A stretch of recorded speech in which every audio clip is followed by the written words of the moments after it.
will be served and a battle will rage. This big dog will fight when you rattle his cage. You're going to be sorry that you mess with the US of A because we'll put a boot in your ass. That is the American way. Welcome to the show. My name is Blake Ruffino. This is Are You Serious Sports? I hope all of you are making it a good one. We know that we are as well. Rest in peace to a legend. I stated that off the top of today's show, obviously because of the tragic passing of Toby Keith. But I got to admit, coming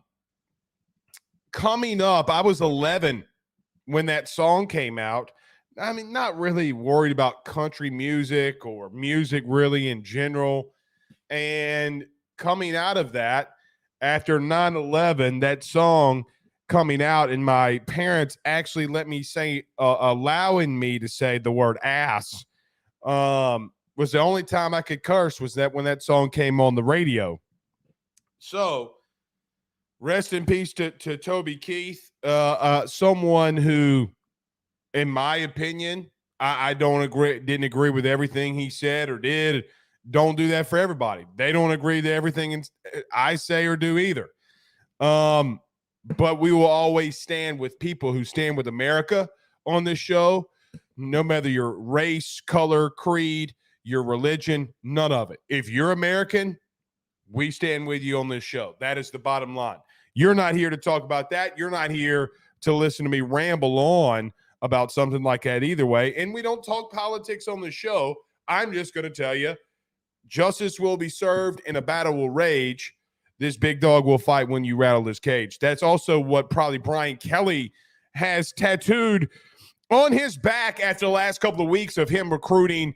We'll talk about a little bit of that tonight. Terry Bussey, the latest on that. How do I feel?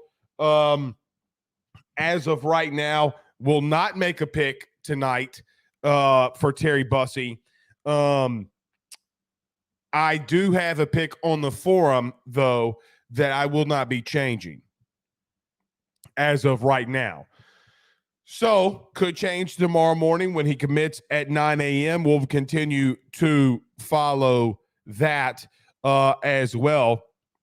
But, yeah, I've seen a lot of people ask this question, too, and it's going to be one of our main football topic here tonight. Is it do or die for LSU to make the 12-team playoff? We'll discuss that here tonight.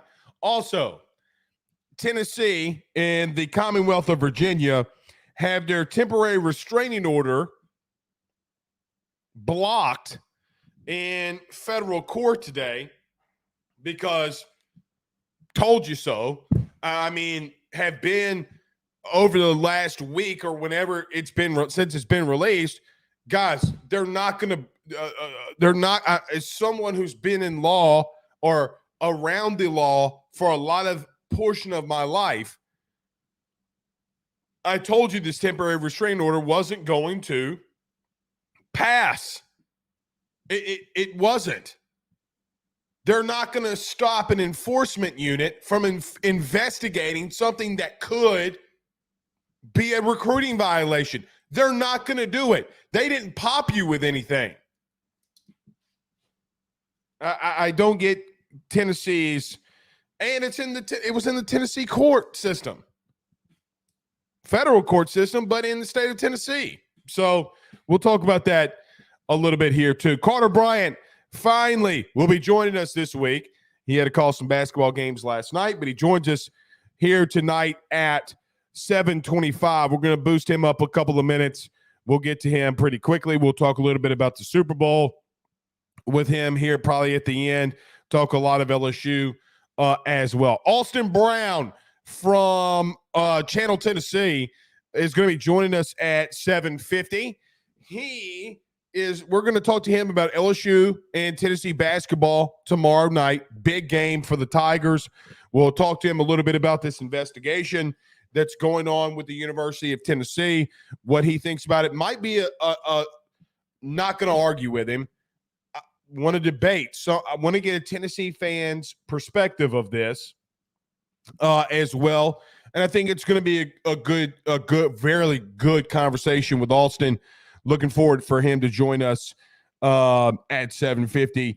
And something I could not get to last week because we were on the show on Thursday because I had the flu, and we couldn't get to last night because we ran long.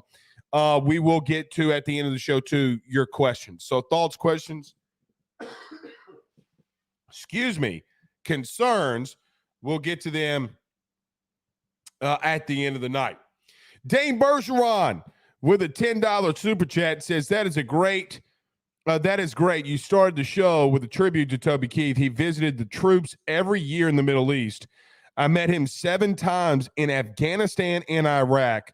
Rest in peace to Toby Keith. Well, Dane, first off, thank you for your service.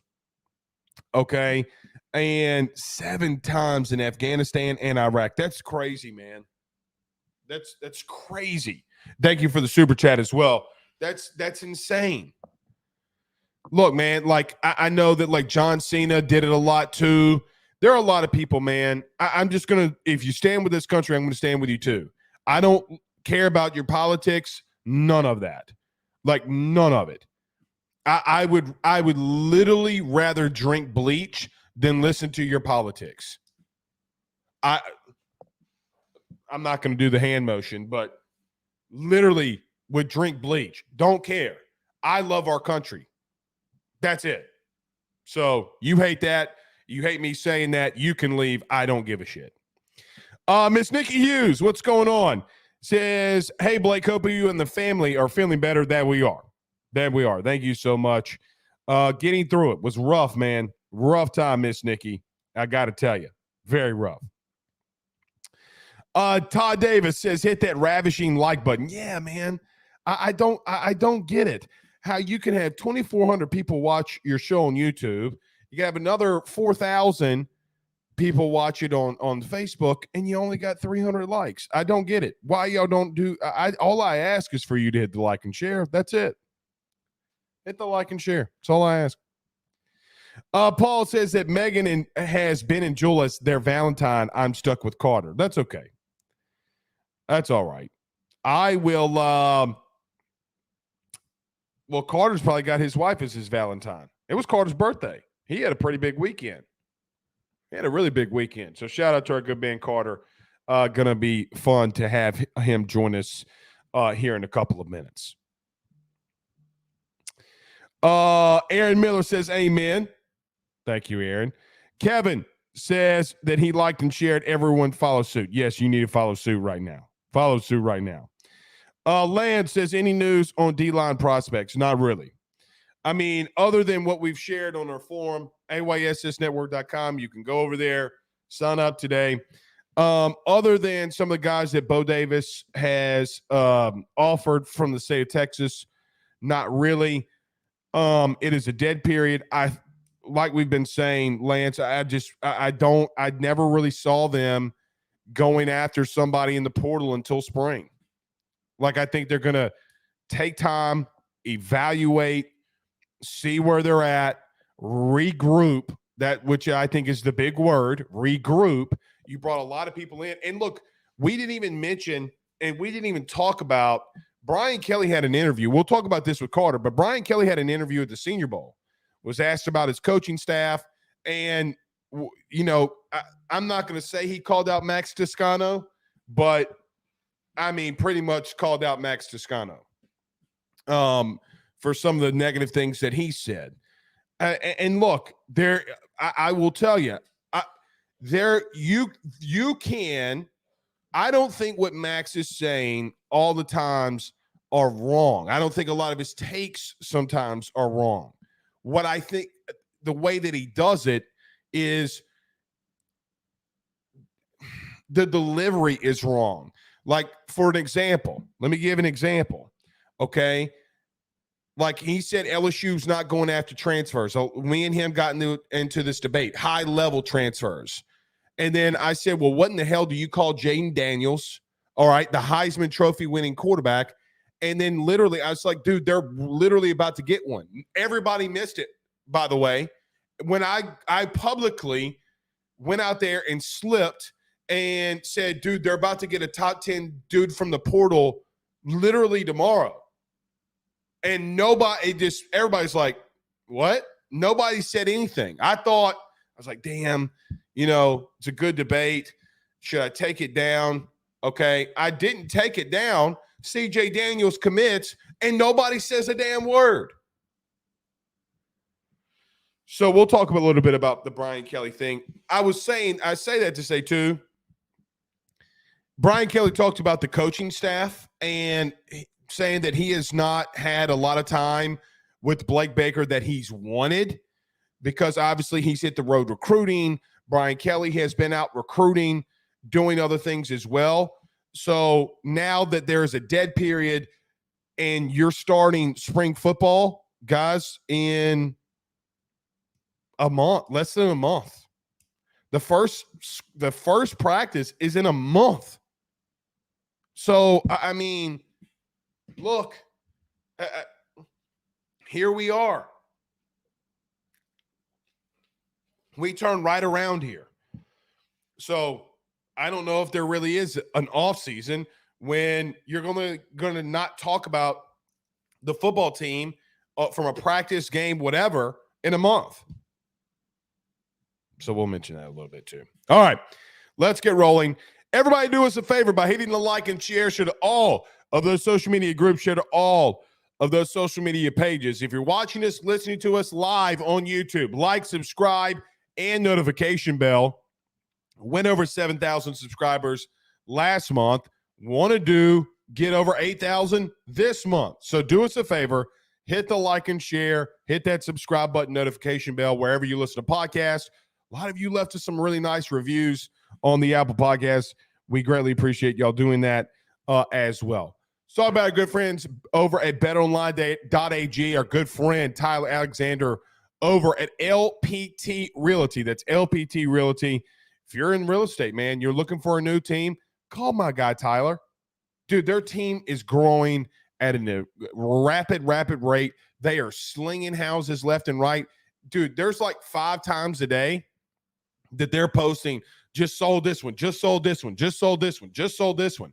You're trying to sell your home. Guys, I'm telling you, you're going to have to get in contact with him because I'm not going to say that. I was going to say it's like they're on the street corner, but I ain't going to say that. Okay? They slinging out here. Rates coming down a little bit. So now might be a time to move. So give them a call if you're looking to sell your home as well. All right. Let's get rolling. We've got lots to discuss. We do that next. Carter Bryant at 7:25. BetOnline is the fastest and easiest way for you to wager on all of your favorite sports, contests, events with the first-to-market odds and lines. Find reviews for all the news for each league, including Major League Baseball, NFL, NBA, NHL, combat sports, college sports, esports, and even golf. BetOnline continues to be the top online resource for all of your sports information for live in-game betting, props, and futures. Head on over to BetOnline today and use your mobile device to join and make your first sports bet. Use our promo code BELIEVE50, that's BELIEVE50, BLEAV 50, to receive your 50% off welcome bonus on your first deposit. That's betonline.ag, betonline.ag. He will sell your house and find you a new. Well, Tyler's the man, he's here for you. If you want to buy or sell, well, it's not too late. Dial 955-0008. Just call 955-0008. Y'all call Tyler, he'll shoot you straight. We're back. All right. Moist on YouTube says, listening from the 253, Joint Base Lewis, McCord, Washington. Now that's that's a mouthful. Pause. But that's a mouthful. Thank you for joining us, Moist. I don't know if your lady friends or your wives are listening to the show along with you, but I hope they heard the word moist. Let's get moving. Yes, where is everybody watching from tonight? Where is everybody watching from tonight? You could put your location inside the chat. Today, and we're not going to stay on this long because we got a lot of LSU stuff we have to talk about. Going to mention it very quickly.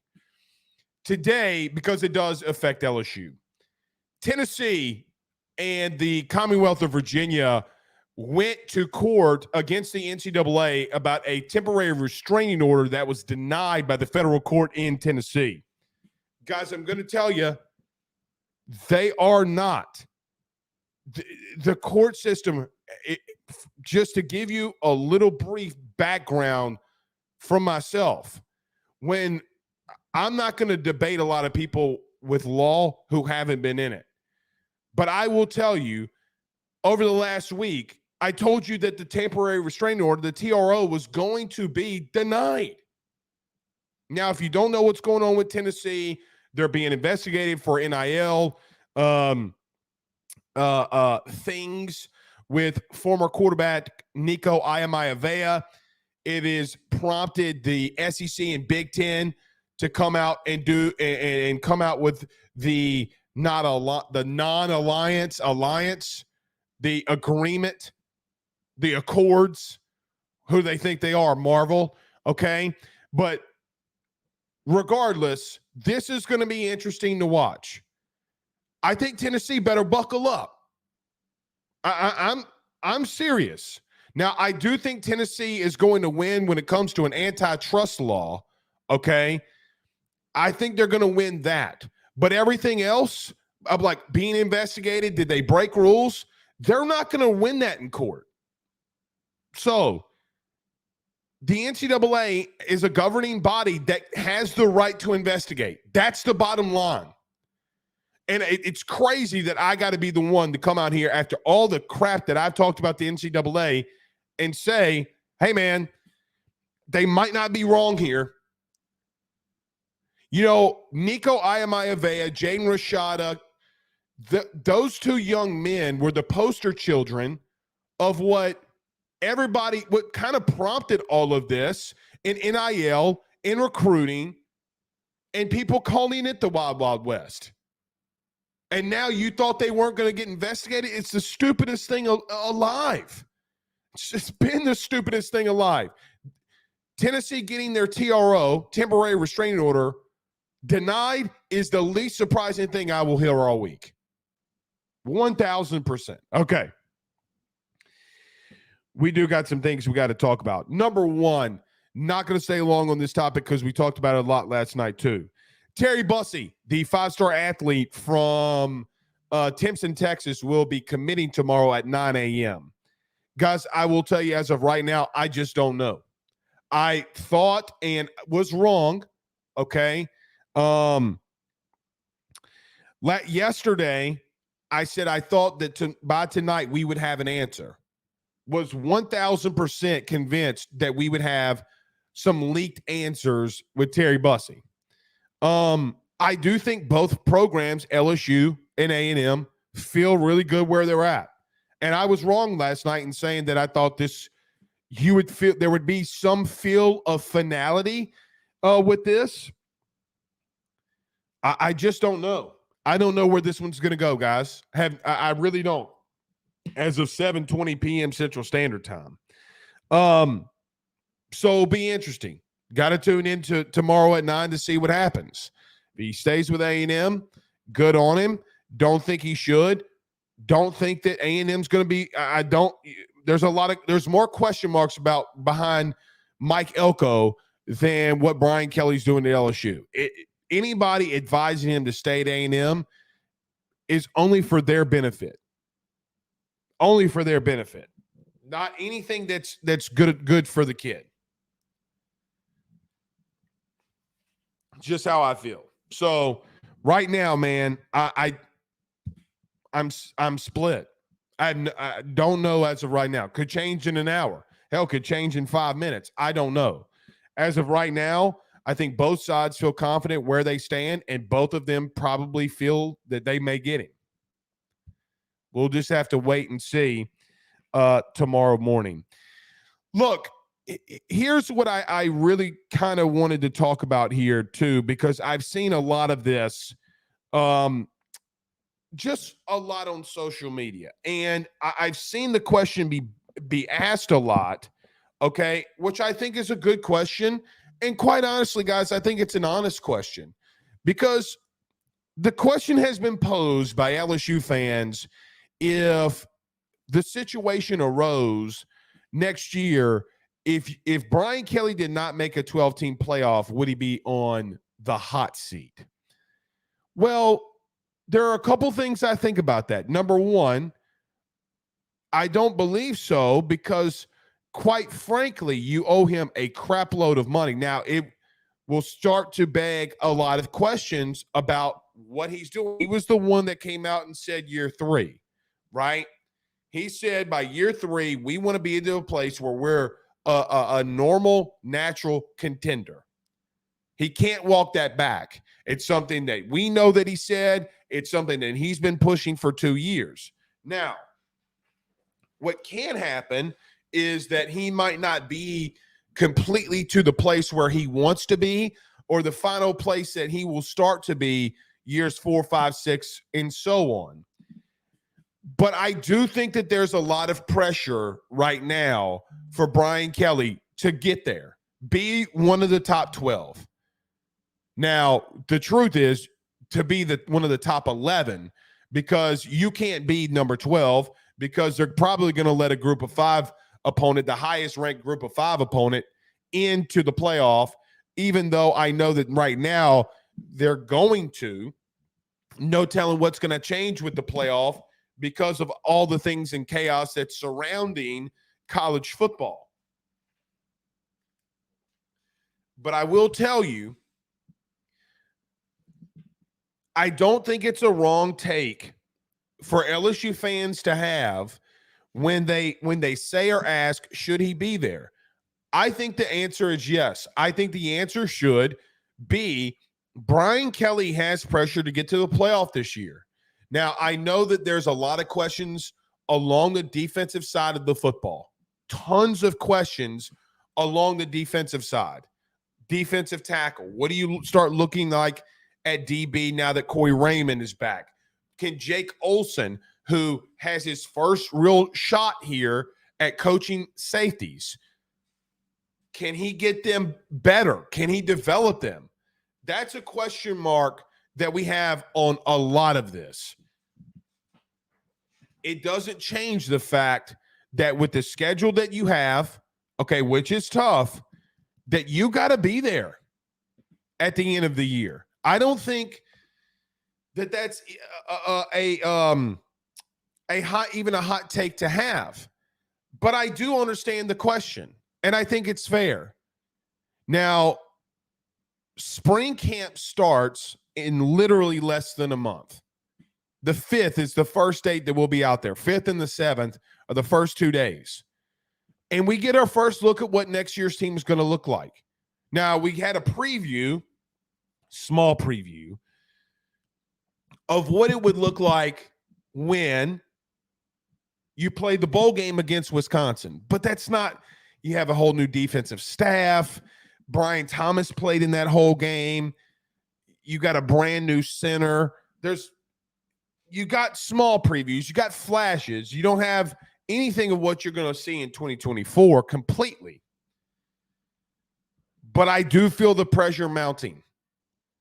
And I think it's going to be the topic of the entire offseason for LSU from a football perspective. Can they get in that 12? And what happens if they don't? Now, I'm going to continue to stay on this hot take. I do believe as a team that they're going to be better all around. Now, it's tough because you had the best offense in the country last year with Jaden Daniels. I just think even though you have personnel, I think this. when we were out on Thursday, okay, and we tweeted it for him, our buddy Josh Pate said, hey, I'm going to talk some LSU tonight. I thought he had a really good take and a really good thought. LSU has better personnel than teams that were in the top 25 defensively last year. And he's not wrong. You know who one of them was? Missouri. Now, you could say you can make the argument that Missouri had better personnel. I don't know if I fully believe or agree with that, okay? But nevertheless, they were. Blake Baker was their DC. We took him. I just think you're going to be so much better. I think you're going to run the ball a little bit more too and play a little bit of keep away. I think it's what they should have done a little bit this year. I think they scored way too fast, way too quickly, but then it doesn't really matter because at the end of it all, you're going to give up the points anyway. You're going to give up the yards anyway. I just thought maybe with a little bit more rest, these guys could potentially, just make a play or two, but never really happened because Matt House, Fugazi. So look, in a month from today, we'll be back out there. We'll be back out at practice. Really interested to see how all of this works and plays out. But I will tell you, the pressure has to be mounting because I think they do got to get there. I think that's got to be the expectation for LSU moving forward has to be playoff or bust. That is the standard. There is no other standard anymore for LSU football. That is it. And once you get in the playoffs, anything can happen. Anytime you get into a playoffs, anything can happen. Guys, we are going from a college football place somewhere that is uncharted. So, expectation, get there or bust. Now, I don't like putting the expectations on teams, but if you're going to have one, that's got to be it. Okay. Our man is already in the house. So let's go ahead and get to him because we got lots I need to discuss with Carter, the Power Bryant. Let's do this, though. Let's get to a really quick break. Let's talk about our good friends over at the Drake Williams Law Firm, drakewilliamslawfirm.com. Carter Bryant in 1 minute. Stay with us.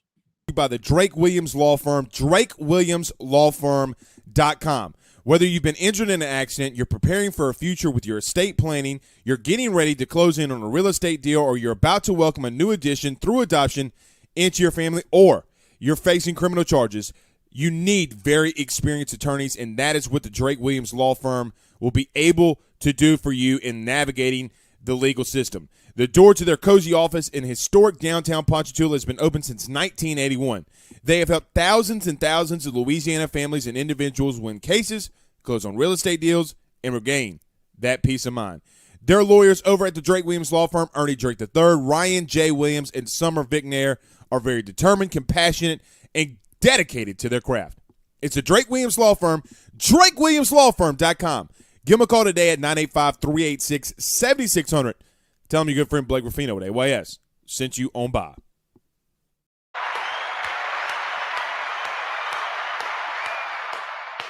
Carter, the Power Bryant. I got to be honest. Before I saw the shirt, I thought you were shirtless.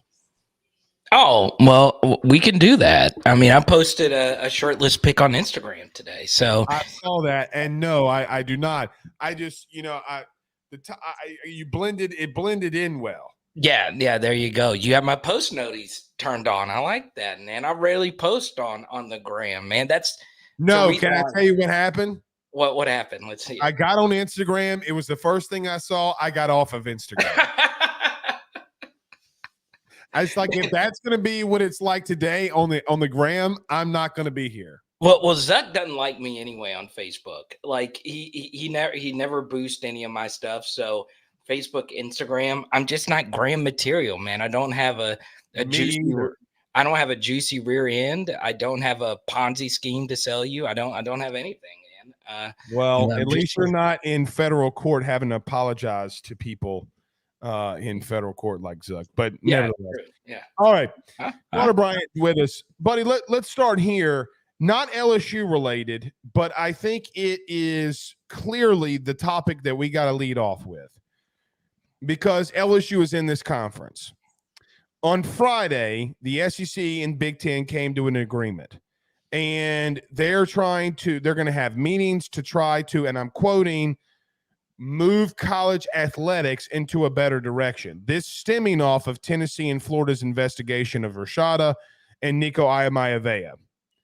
Carter, I'm not with them on this. I think it's stupid because I just come to the simple conclusion.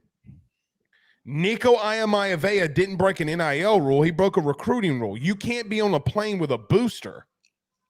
Yeah, when you actually read the fine print, I've changed on this as well. At first I was like, oh, okay, the old guard is old guard, whatever. But when you actually read the details, this one was a little bit more explicit, right? We know the $8 million story and all that stuff. So I'm with you, Blake. It's very clearly a violation.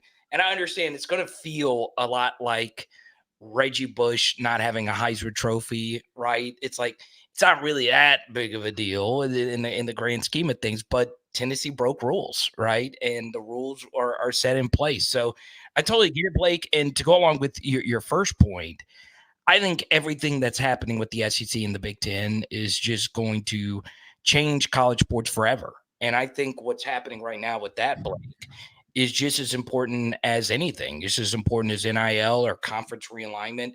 If those two decide to break away and not have the NCAA, I know how you feel about it. And there's a piece of me that wants them to break away. And there's also a piece of me that's like, man, college sports was a great thing. And the one thing I would say to everyone, Blake, that well, the NCAA didn't break it. I mean, they haven't handled it well at all. They weren't prepared. They didn't get prepared. They didn't do anything to protect it. And for that, I hate them for it. They are not the ones, okay, technically, that started all of this. When the Ed O'Bannon case went to the Supreme Court could have easily put guidelines in place for NIL in the transfer portal. Or maybe not the portal because it would be a relative thing, but they could have easily put in NIL guidelines of what an antitrust is supposed to look like, what players can and can be compensated, and we'd be done. We would be done. So we as America, rest in peace, Toby Keith, okay, legitimately failed at the highest of levels. So I just want to be cautious. I get the NCAA should have been prepared. Let's not act as if, though, that this could have been done from the very beginning also. So yeah. And what do you think of the SEC, though, very quick? What do you think of the SEC, like, standing on the hill with Tennessee on this and Florida? It's their member schools. I mean, that's not really something that really shocked me all that much. For me, Blake, I just feel with Texas and Oklahoma joining, I just think Greg Sankey is just going to protect his own, right? So where's he been? Because if you're going to say the NCAA is overreaching, they hit Will Wade with things that were well overreached for. It might just be it's football and not basketball. I don't know. It's very strange, Blake, but especially for Tennessee's case, right? If you're Florida, you feel I hate to say this, I feel for Florida because this involves a player that didn't even end up going to their school, right? And with Tennessee, probably turned them in. Right. It would not shock me if that's the case, if people followed along the Rashada timeline there. But the thing that's going to be interesting is Nico is going to be their guy next year, and there's going to be this massive cloud surrounding this program. One other thing I would mention, Blake, that was kind of swept under the rug was Tennessee was outright called out by a Vanderbilt player when it comes to tampering. Last year, I don't know if you remember that or not, because no one made a big deal because it was Vanderbilt and Tennessee's big brother. Right. And a Vanderbilt linebacker said, no. They reached out to me, and I was like, whoa, what is this?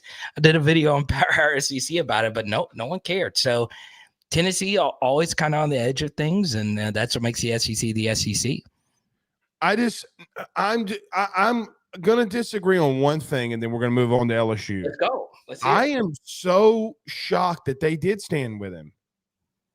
Tell me why. Tell me why. Ain't nothing but a heartache. Tell me why. Ain't nothing but a mistake. Now number 5. You ever see Brooklyn Nine-Nine? Dude, so funny. All right. Damn.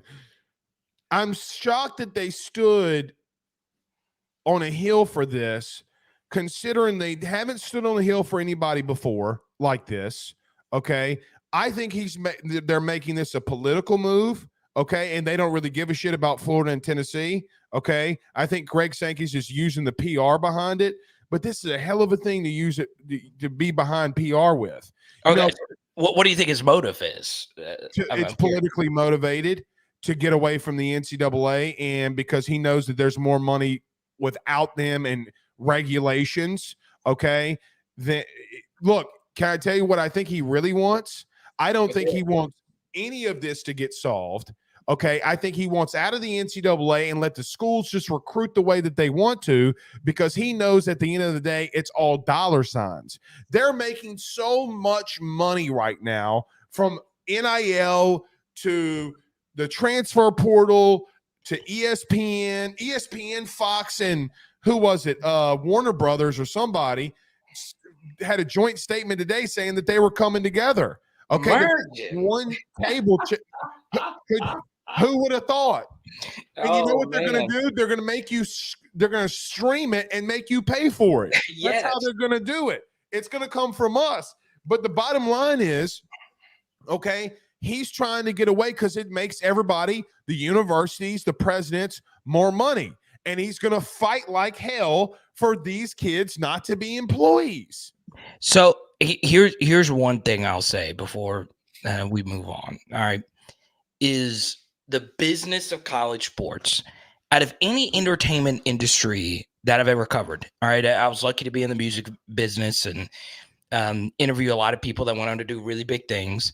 Lucky to work in entertainment, still do DJing and all that stuff, and know people in the movie industry and all that stuff.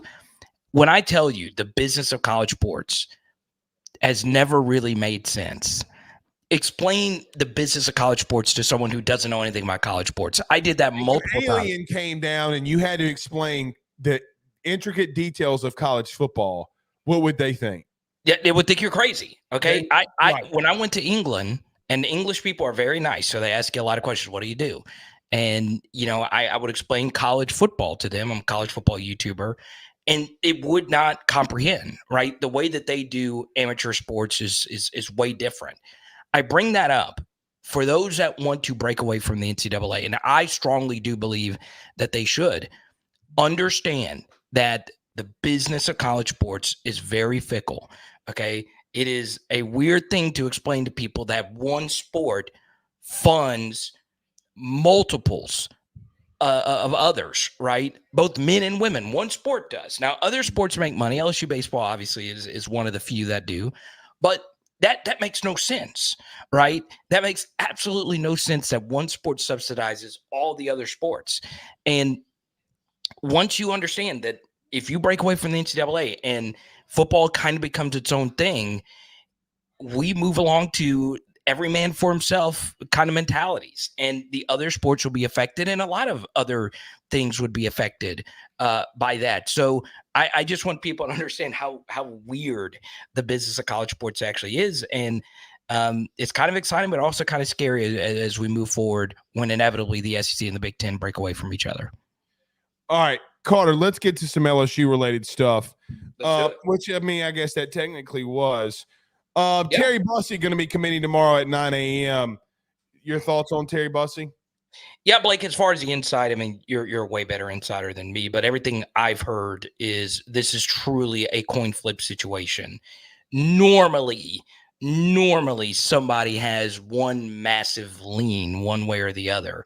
I'm just not going to tell anyone that it's going to be LSU or Texas A&M. I'm just going to go with the fan in me and the momentum. And what you said earlier about Bussy is true. Everything under Brian Kelly is a lot more stable. Texas A&M, obviously, transition phase. That's why I'm going to pick LSU over Texas A&M here. But it's not for any insight, knowledge, reason. Okay.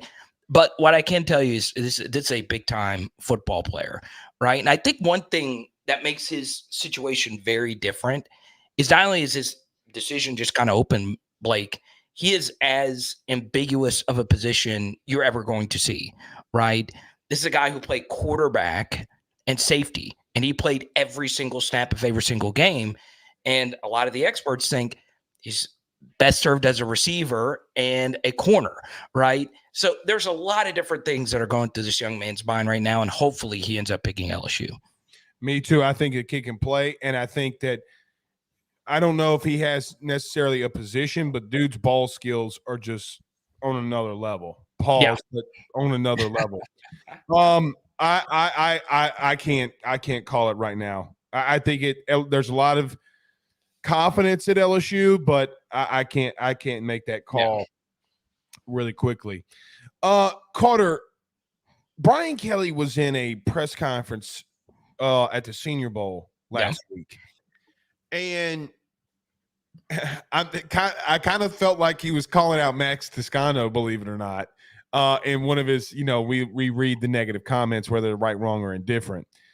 Were you surprised that Brian Kelly said that, he listens to everything, even stuff on social media? And, I thought that line of or what he said was crazy there.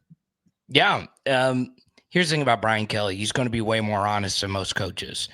I'm just going to be real. He's going to be a lot more thorough. Right. I'll tell you this, Blake. I think most coaches pay attention to the outside noise, even though they say that they don't. They know, okay? They hear things. They listen to your show. They listen to my show, all the other shows. They'll get the press clippings. And if they don't, guess what? They have kids, cousins, aunts, uncles, friends that'll send them clips. Could you believe what so-and-so said about you here? They see things, right? They hear things, right? It's part of the job, right? And look, I think BK is doing a fine job, bringing in the coaches that he's brought in. And look, I think Brian Kelly also at the Senior Bowl did pretty well, backing up his coaching hires. So I think overall things are moving swimmingly. And I like the fact that BK's listening. And Brian, if you're listening right now, what's up, man? Good to see you. I don't think he's listening. It's interesting because he said he hasn't been able to have a lot of time with his coaches. And then, Carter, we got camp in a month. We start spring in a month. What's the most interesting thing going into this spring? I mean, we got a month. We're a month away. What is the most interesting thing to you? What gates open up? What does Carter run to see what's going on with LSU? Yeah, it's just the coordinators getting used to their new jobs, right? I don't worry about any of the position coaches fitting in with what they were already doing, right? Yeah, it is a new job. Yes, it's going to be new, but Bo Davis is a legend. Kevin Peoples knows Blake Baker, also knows Blake Baker, and Corey Raymond is Corey Raymond, right? The coordinator's just getting used to calling the shots. And Brian Kelly, of course, is going to run practice the way he wants to run practice, but also getting the input from the OC and the DC now for how they want to go about drills and putting in their offense and defense and all of that. So that to me is the biggest thing, Blake. And then, of course, filling out the two deep, in particular on the defensive side of the football. Yeah, I do think that I want to see Blake Baker. I want to see. Is it crazy to me that I'm less worried? I'm not worried. I'm more intrigued about seeing Blake Baker because I feel more like I know what Joe Sloan's about to do. Does that sound nuts? And Joe's not really been a big time play caller. Maybe because I feel this is how I feel. I don't worry about Sloan and Hankton or the offense because I know that they're going to perform well. Right? Like I still feel pretty strongly with the offensive line that they have, with what they have at receiver, what I'm hearing already about CJ Daniels, I'm not worried about it. But you know what I am worried about? Us getting our cheeks clapped, okay, in the interior. Like bad baby, getting our cheeks clapped. And you know who's going to be a good offensive line to test it against? This one. Right. So you're gonna find out really quickly in spring how good or bad this is up front. Because look, LSU's a lot of things. It's why they got beat last year, Carter. You can tell me the secondary all live long day. I call horseshit. They got their cheeks clapped up front, and it bit them in the ass. So I'm going to D-line, Bo Davis, have at it. Let's go. Because you're not going to get in the playoff if you don't, in my opinion. Speaking of playoff, let me ask you this. Kind of some buzz starting right now around Brian Kelly in the playoff. Is it must be playoff time for LSU, or is his seat starts warming up? I can't believe I'm hearing this or asking this, but it's what fans are asking. I got it 3 times today. Your thoughts on that? Yeah, I feel he's got to make it in the first 2 years of the 12-team format. I'll give him a pass. Why if you first don't. 2 years? Because if you're LSU and you're at a top 5 job, and in the first 2 years you can't make a 12-team format, then that's when you mean like he's got to get to it once in the first 2 years? Yes, exactly. That's okay. I think that should be the absolute. There's no panic with you whatsoever if he doesn't make it year ones. No, for this reason, right? Well, I look at the SEC this way. Texas is better than LSU right now. Georgia is better than LSU right now. Everyone else, it's up for debate, right? Alabama obviously made your dream. Alabama's not better than them right now? No, I can't say definitively they are. And I can't say definitively that Ole Miss is better than LSU right now. I can't say that. I feel pretty confident saying that about Georgia, and I feel not as confident, but pretty confident that Texas is better than LSU right now. Obviously, they're going to need a lot defensively to step in and step up right away, but I think LSU is in that 3-4-ish range, and I think there's some teams behind him that could leapfrog him. Look, I understand it's great you got Blake Baker coming over, but Missouri's still going to be really good, right? They've got the best receiver in the SEC, and they've got a really good quarterback and a really good coach, right? They just lost a lot of key guys on defense. And you go down a list of all the other SEC teams that should be pretty decent next year. I think LSU is in that range. And then, Blake, I feel like that's fair, right? You got a top 5 job. You've got unbelievable recruiting going your way. You got to make it in at least one of the first 2 seasons. But ultimately, it doesn't matter until Brian Kelly actually wins the national championship in the eyes of LSU fans. And for that, you're going to have to give him a lot of time to get that done. I agree. All right, last thing, walking out of the door here with you. We're Alton Brown joining us in about a minute.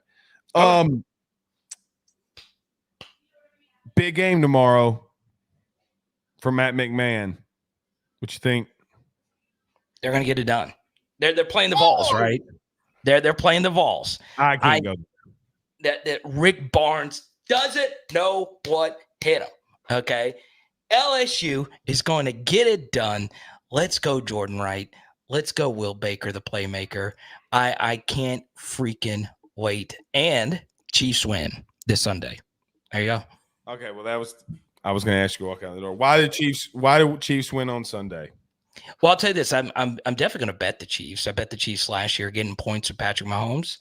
I'm getting points with Patty Mahomes yet again. Chris Jones healthy, Travis Kelce healthy, Taylor Swift flying all the way in from Tokyo. Give me the Chiefs. Brock Purdy is the only man on the face of the planet that can save us. The first one would have been Toby Keith, okay? But rest in peace, Toby Keith. All right. Now that Toby, justice will be served and a battle will rage. This big dog will fight when you rattle his cage. I mean, look, man, I'm just telling you, I need the 49ers to win. I can't deal a whole offseason of what is Taylor Swift going to be at the next Super Bowl with Kansas City? I can't take it. I cannot take it. Oh, you're not a Swiftie? It's literally all over my timeline every day. shut up about her. Well, they're calling her the GOAT musician now. They're calling her the GOAT. Only 4-time album winner. All right, I'm gonna throw this out there. Toby Keith had better songs than Taylor Swift. I can't name a Taylor Swift song right now. Oh, come on. Every Taylor Swift song is about a breakup that she had, and if she's had that many boyfriends, she's a whore. Okay, so what is the color of these scissors right here? I'm assuming they're red because I'm assuming they're red. Okay, so you named a Taylor Swift song. Look, I helped you out. Red, you see? We got bad blood now. This is going to be a cruel summer. If she's had 72 boyfriends, I think she's a whore. She should go work in the brothel. We'll see you next week. Bless America. All right, bud. See ya. Carter the Power Bryant. Always glad when he joins us on Mondays, but we had to do it on Tuesday because of the basketball schedule. Okay.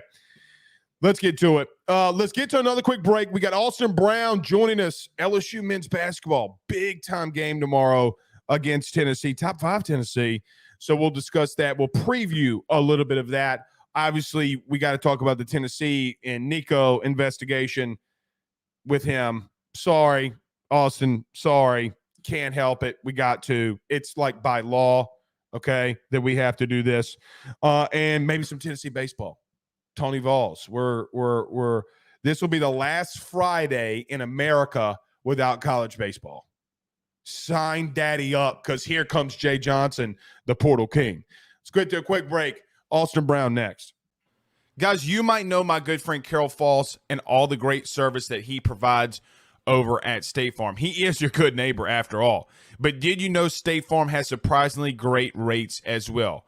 Along with a great neighbor service, State Farm agent Carol Falls has surprisingly great rates for everyone inside the state of Louisiana. So call him today at 985-395-4300, 985-395-4300 for all of those surprisingly great rates on auto, home, and life insurance needs. Like a good neighbor, State Farm is there, and individual premiums will vary by customer. All applicants subject to the State Farm underwriting requirements. Guys, let me tell you about our good friends over at Avid Inspection Specialist. Are you planning on purchasing a home or business? Then you need it inspected. AIS has you covered. Before you make that purchase, get it inspected and find the issues before you sign on that dotted line and before they become your problem. AIS also has you covered if you just recently purchased a home with their 11th month new home warranty inspections. Before the builder says it's your problem and that new home warranty expires, get it inspected and let the builder pay for it. Do you need mold inspections, asbestos inspections, lead inspections, drone inspections? They do it all.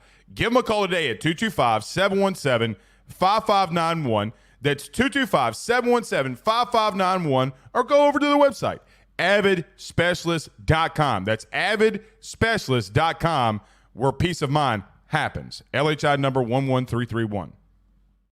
All right, we're joined now by our good friend Austin Brown. You can follow him on Twitter at Austin_Vols. Good evening, man. How are you doing tonight? Pretty good, man. Pretty good. It's nice out here. Well, it's going to be even nice tomorrow from what I see, because obviously we got the Tigers and the Vols going to be shooting it around a little bit tomorrow night, and I want to preview a little bit with you.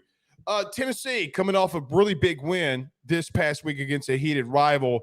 Can you just give our listeners a little bit of recap? Because, look, Tennessee is a top 10 team.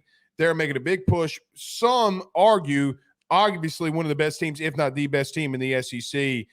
Give us a little rundown and preview of them as a team and what you think is going to happen tomorrow night versus the Tigers. Okay, this team right here, it's a little different than the teams we've had the past few years. We were very defensive heavy, and this team is still pretty defensive heavy. Or they still have their good nights on defense, but offensively they can run with you. They can score 90, they can score 80, they can score 80, 90, 100. It doesn't really matter. I mean, they'll have their off nights, but they're a lot more offensive power, and that has been mostly because of Dalton Knecht, who, in my opinion, is the best player in the SEC, and honestly, probably the best player I've ever seen play for Tennessee. I mean, the guy's a revelation. It's like when he came here, we knew he led like what the big sky in points per game, but we didn't realize what we were getting. And around like the first two games, you saw a little bit of what he had to show, but then once we get the SEC play, I think he rolled off 6 straight games of 25 points or more, and it's unreal. And you take all of that, you take him, and then you add Zakai Ziegler, Jordan Asai James, Jonas Adu, Santiago Vescovi, the guys we've had here for about a decade, it feels like, and you just add all that, and I think it's the best team we put on the floor. I know that 2018-19 team, they were number 1 for half the season, but I feel like the ceiling is definitely higher for this team now that they've really figured out what they are. And that performance against Kentucky the other night, that was I mean, Kentucky did not lead at one point that entire game. Right. I've never seen that. We walked in the Rupp Arena and just straight up kicked that ass. I mean, and that was their big game at 8:30. It was like a $200 get in. They are mad up in Lexington. Even a little fight broke out on the court, a little pushing match, which then led to both fan bases taking to Twitter and laying the rocks people's elbow on one another and cat fight legitimately. How big was that win against Kentucky on Saturday from a Tennessee perspective? It was absolutely massive. I mean, we were rolling high going into that week, and then we went and played South Carolina at home, and I mean, we were 11.5-point favorite. I mean, South Carolina was a tournament team, but we were just supposed to kill them. And then they really forced their style of play on us, and we played some of the worst basketball we've had all year. Austin, to rudely interrupt you, they could be a top 10 team. Yeah, they really could be. I mean, it's weird. They're not really a star power team. They're not really gonna wow you away with their, guys that are gonna play at the next level. But it's just like they're just so good at forcing you to play that ugly style of basketball. Like if they get good calls, you're not gonna be able to play with them, which is what we used to do. We used to not have a team that could really run with people, so we just have to ugly the game up and bring you down the mud pretty much and win games like 60-59. Right. And that's what they did to us. And yeah, but we had that horrible performance. I mean, we missed 14 layups, I think. I went back and counted. I think we missed 14 layups. We missed almost half our free throws. And we lost by 3, and Dalton still had 31 points. He outscored the entire team by 11 points, or by 3 points. My bad.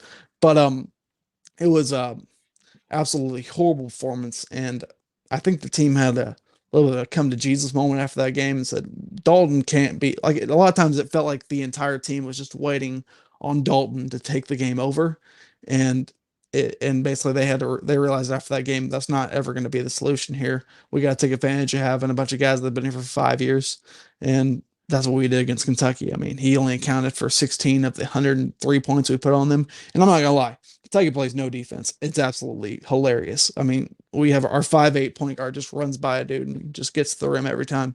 It's crazy. I mean, they don't have any ball pressure. They don't get to their spots. It's absolutely horrible. They literally do not know how to defend an inbounds play. The whole time Jimmy Dykes is in there. I don't know why Reed Shepherd's back is turned to the inbounds right now. That makes no sense. And he scored 3 straight times on it. And look, he spent an entire, at least watching it on TV, right? He spent like a minute and a half talking about it. Like, was completely just, what is he doing? Like, what is Kentucky doing? And look, Tennessee just took over, and I feel like South Carolina just felt like a little bit of a trap, kind of looking ahead, and so, which leads me to this question. What do you think about tomorrow? Could there be a chance that Tennessee looks past an LSU tomorrow, or do you think now that they're locked in because they're coming off a big win? You got a somewhat little bit of a streaky 500 club that can come in here. What do you think about the LSU game tomorrow night? I mean, LSU is a decent club. I mean, I think it's kind of like the year before the big year for them. I feel like next year is the tournament season. This year, I see more of a NIT run, maybe. I mean, just the SEC is a really great conference, and maybe if this were like something a little easier, they could get in the tournament. But this is just a really tough conference. And Matt McMahon, he obviously had a lot on his plate, taking over for Will Wade and the NCAA stuff. So I feel like just give Matt McMahon one more year, and he'll have y'all in the tournament around an 8-9 line, and then keep building from there.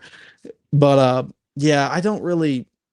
I mean, I LSU or South Carolina felt like a trap game. This one, we don't really have a big game coming up next game. We're going to A&M. We have 4 straight games. I think we should win all 4. I'm looking at winning the SEC.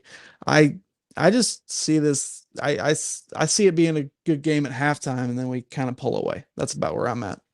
Maybe 11-point win or something. That like would be the most LSU thing of the season. Have a really nice win, have a really nice half, and then poo-poo themselves in the second half. So we'll see. Look, Austin, I got to get to this with you because, look, I'm not going to argue, but I got to ask, okay? Because, look, I also do a national radio, TV, podcast show, whatever, okay? And we've had this debate on our show. Obviously, there's a lot going on at Tennessee off the field with the NCAA and the investigation of Nico. I'm going to try his last name again, Iamaleava. But let me just ask you, is that – well, first off, did I say it right or no? You know, I think you did. Okay. All right. I Well, got. you don't. If you feel I was like pronouncing it wrong for forever, so I gotta really. There's 2 parts of my brain: the right pronunciation, the wrong one, and I just say Nico. So okay. So we'll, for the reference of this show, we'll call him Nico. Today, the temporary restraining order was denied. I guess, how is Tennessee feeling about all of this right now?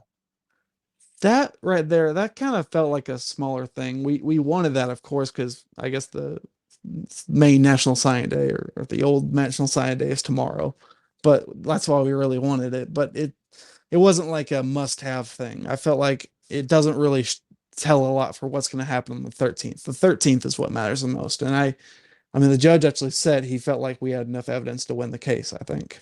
And I feel okay about it. I feel like we're going to be okay. I feel like the 13th, we're going to win that. I forget the exact term of the kind of antitrust law.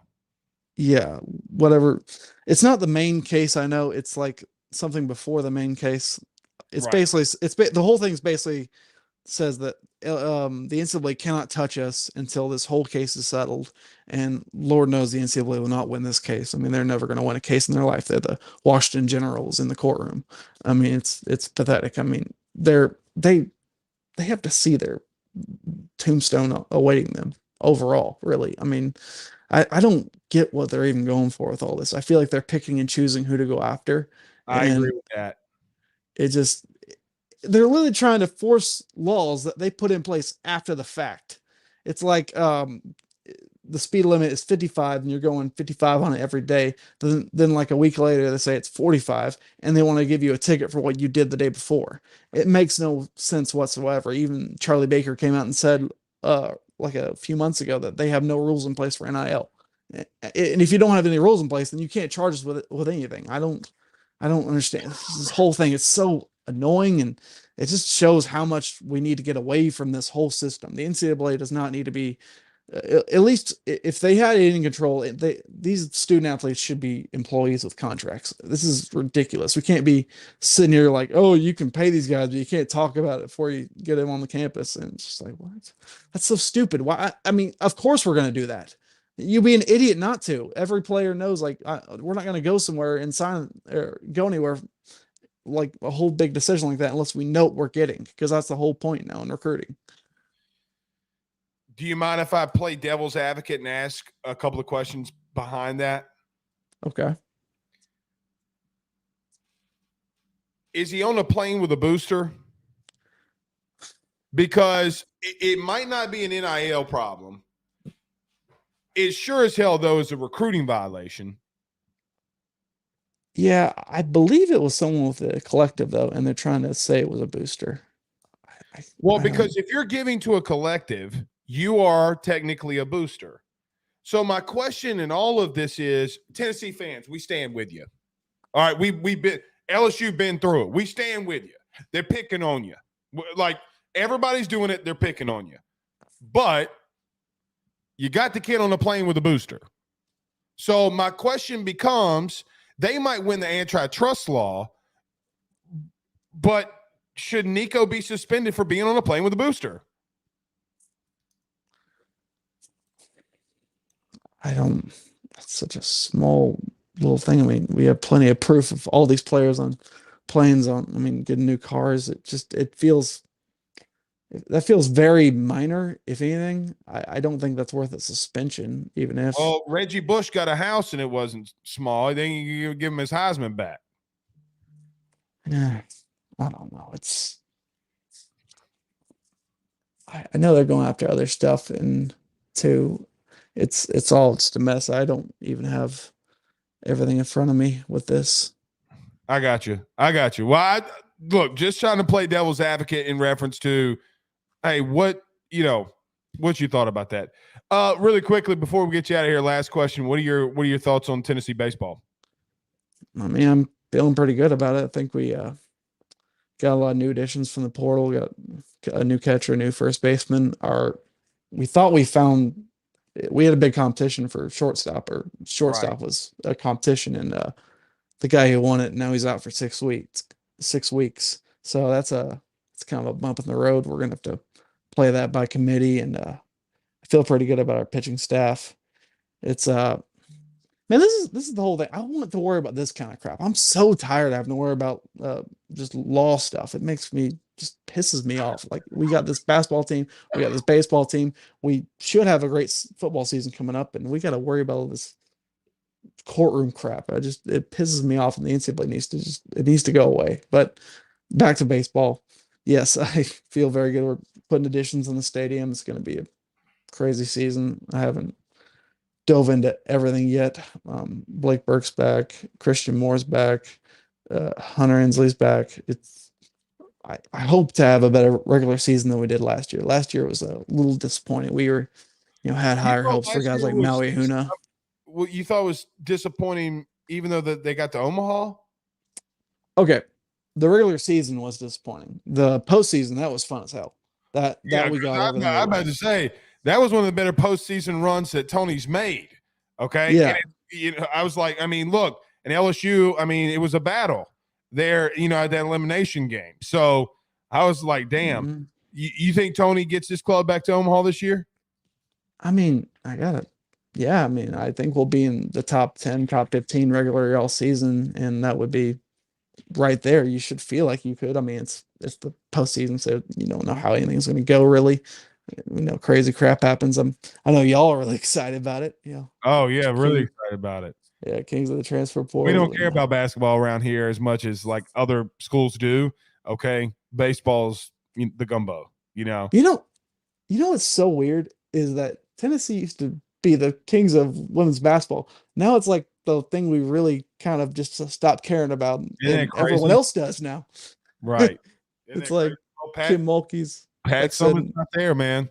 Pat Summitt's not there. So Yeah, they they need to hire someone. They got on LSU last year, national champion. All right, Austin, tell everybody where they can find y'all's podcast and everything you guys are doing. Okay, we are at Channel TN on Twitter, and on podcast, Spotify, Apple. We're Channel TN. We do shows every Monday or Sunday night, depending on how our schedules work out. And we pretty much just recap whatever's going on with UT and whatever news there is out there, and sometimes other stuff. We're putting together more shows. What we're doing is going to look a lot different in a few months, especially by the time football season gets around. But yeah. Thanks for joining us, bud. Thank you. All right, that's Austin Brown joining us.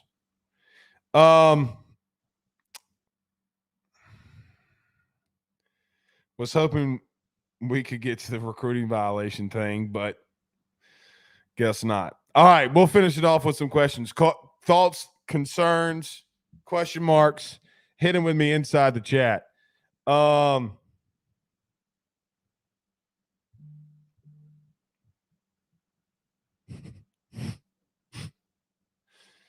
on, man. Come on, man. Come on, man. Gerard says, I think like Gunsmoke Kitty brother for Swift. I don't know what that means. I don't know what that means. Danny Girl says she has been single a long time. Not that hot, in my opinion. She's 34 and started singing about broken hearts at like age 12, it feels like. Yeah, Taylor Swift's been around here a long time, dude.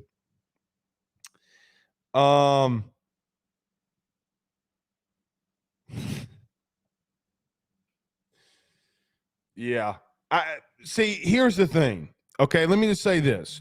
Tennessee fans cannot answer this simple question, okay, about did they break a recruiting violation?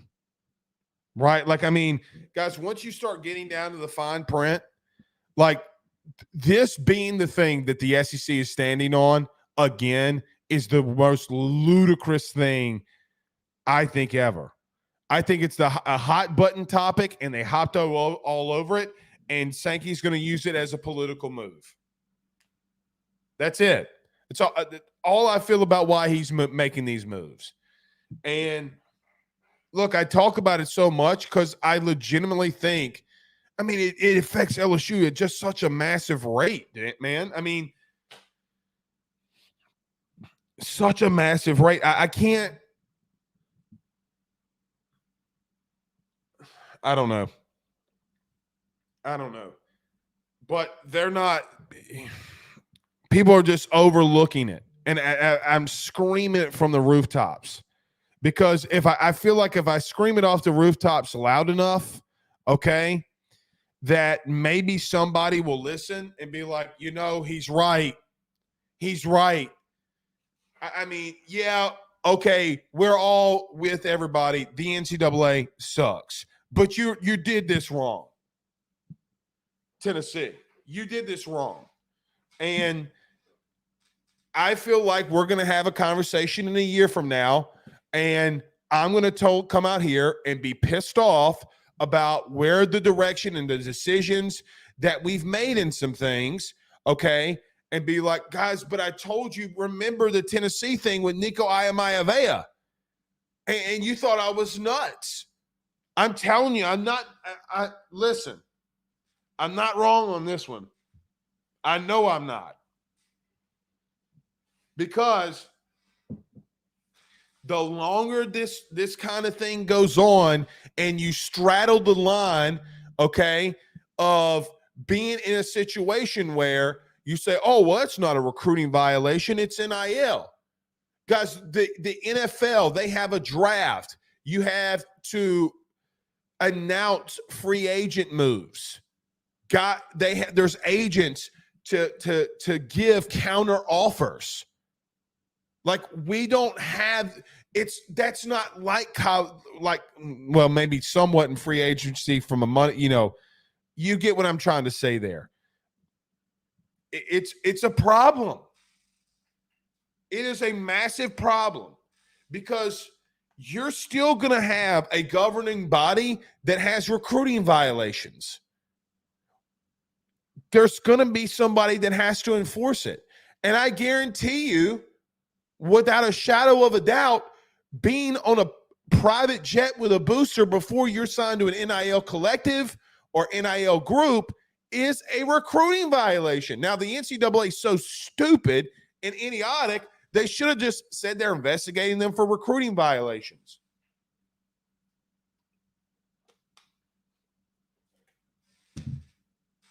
That's where the NCAA messed up. 3 little letters in the beginning of that, NIL, is the main reason why everybody sticks around and says Tennessee did no wrong. Sure, they're going to win the antitrust. Okay. I mean, the NCAA has already lost the antitrust. NIL was enacted. What are you suing them for?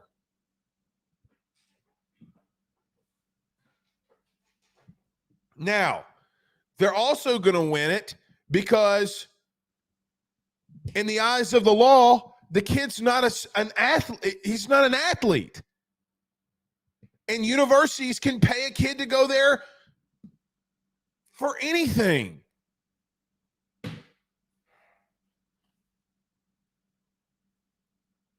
So, yeah, they're going to win the big thing of antitrust. Congratulations. But there's one thing you're not going to win on probably, and that being the kids on the plane with a booster.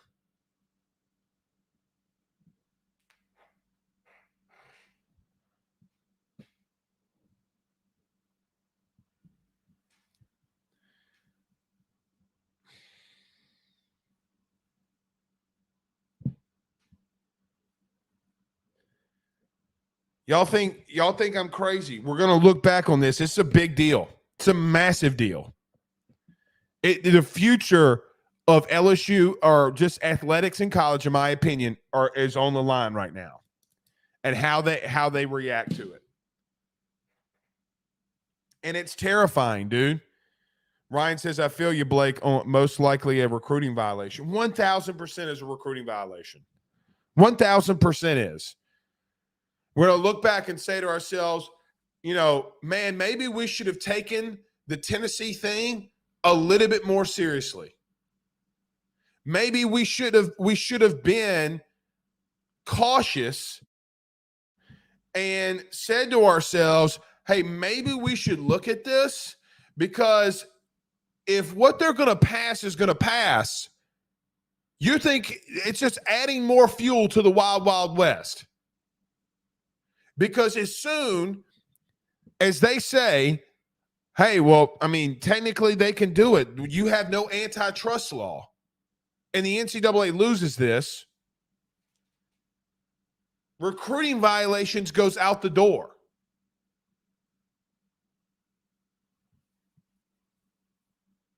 Out of the door.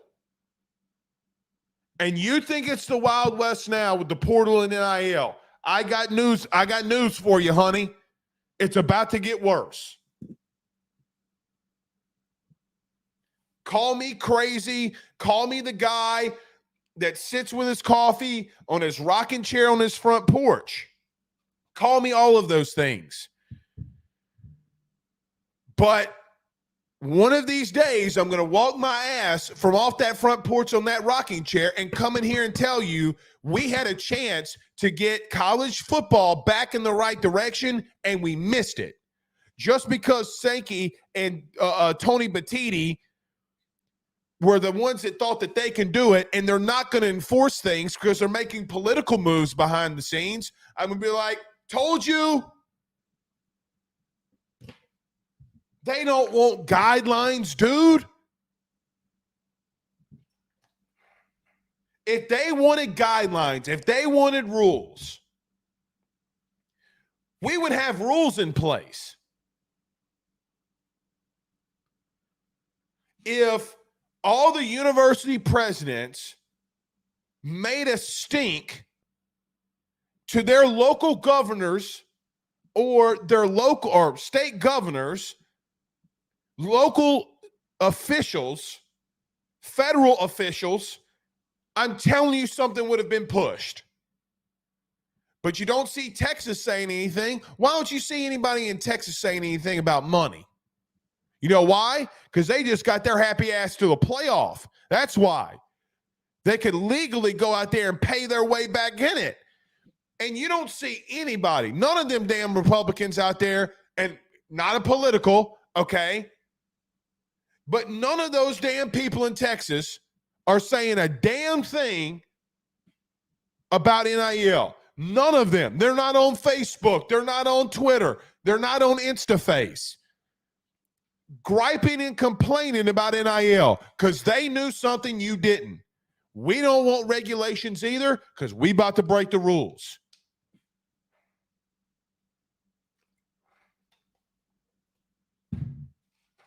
You see Greg Sankey, Nick Saban, Brian Kelly, all on Capitol Hill.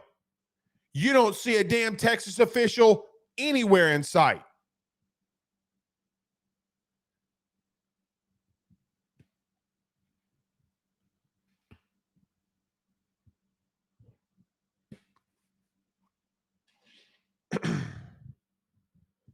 I know I've talked about this for a couple of nights now, and I'm sure tomorrow we'll stop, okay, until things continue to move on.